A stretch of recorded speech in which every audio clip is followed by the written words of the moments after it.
So you guys know all the side effects of the hormones, right? I think I mentioned that in my video. But today was my blood test, so that's the result of my blood test.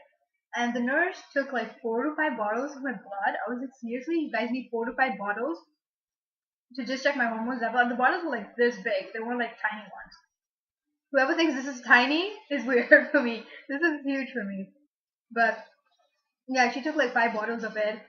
At one point, I felt my arm go dead. Like it was that intense for me. I'm not a very good person when it comes to needles. There's a reason I don't have any tattoos on my body. But yeah, so the blood test went fine. Like the nurse was nice about it, and then was my ECG. So I go down the stairs and enter the room, and I'm waiting over there for someone to come in. And I can see the stairs, and I watch the same woman coming down. I was like, oh hey, nice to see you again. And then she's approaching me slowly, and then she's walking into the room that I'm there, and I'm just sitting there, and she's like, "You're here for the ECG?" I'm like, "Yeah, I'm here for the ECG." And she goes, "Okay, take your shirt off." I'm like, "What?" I'm like, "Excuse me, what?" She's like, "Take your shirt off and lie down on the bed." I'm like, "Yeah, no." I was like, "That's not happening." I was like, "You're taking my ECG?" She's like, "Yeah." I was like, "So you need me to hook me up like here, right? You're gonna like touch my chest area and all?" And she goes, "Yeah, like lie down on the bed flat." I was like, "Yeah, can I request a real doctor?" And she goes, "No, why? What's the big deal? Like I'll do it." I was like, "No, really, like can I request a male doctor?" And she's like, "It's okay, I do males all the time. Like I check them all the time." I was like, "No, really, like I need a male doctor. I'm not comfortable with a female touching me all over here." And she kept asking me like why? Like we were going back and forth, and then finally like I like tell her my situation. Sorry, I'm a chocoholic. Do you guys know this? These are the best chocolates ever. They're from UK, and they don't get them here in Canada, but they taste so good. The minute you put them in your mouth, they melt.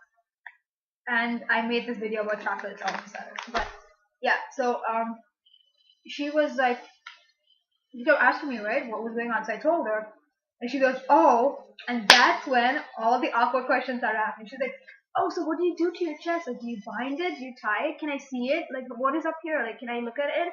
And with all these questions, she didn't give me like a split second to answer any one of them. She just like laid out so many different questions, and I'm laughing with them like, "Yeah, I really need a male doctor."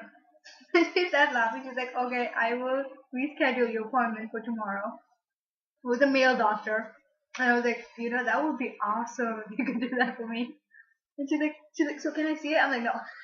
Like, there's a reason I'm not letting you do my ECGs because I don't want to take off my shirt in front of you. And she's like, "Okay, I understand that." And I was like, thank God. After like 10 billion questions, you understand it. So that was the result of my ECG.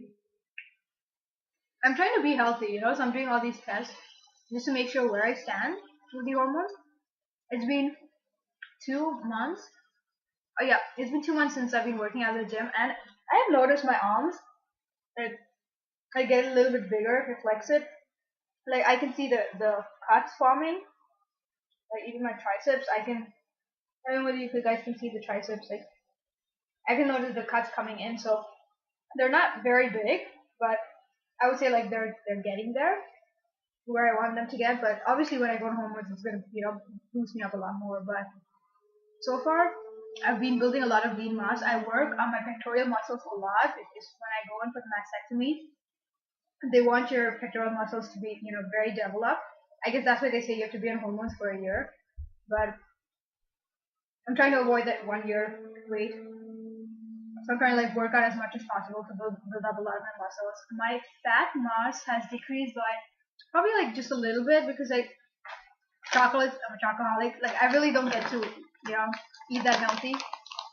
And I'm trying to reduce it, but I think it's reducing by a very slow rate.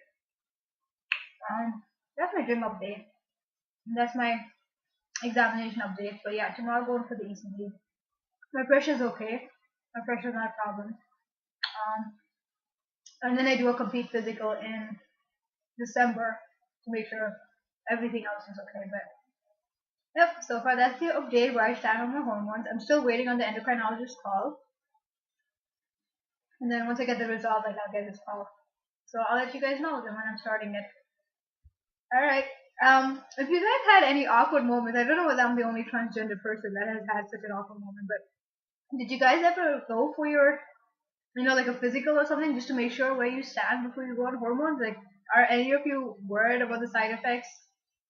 I definitely recommend doing something like this. I don't know whether people just think about it as like, oh, it's just hormones, they forget about it. But if you're eating as healthy as I do, or if you're not, working out at the gym, like I never used to work out at the gym, so I don't know, is that a concern for you guys? It was a concern for me. I just wanted to make sure that I was healthy. So just make an update on where I stand with my health. All right, take care, guys. Bye.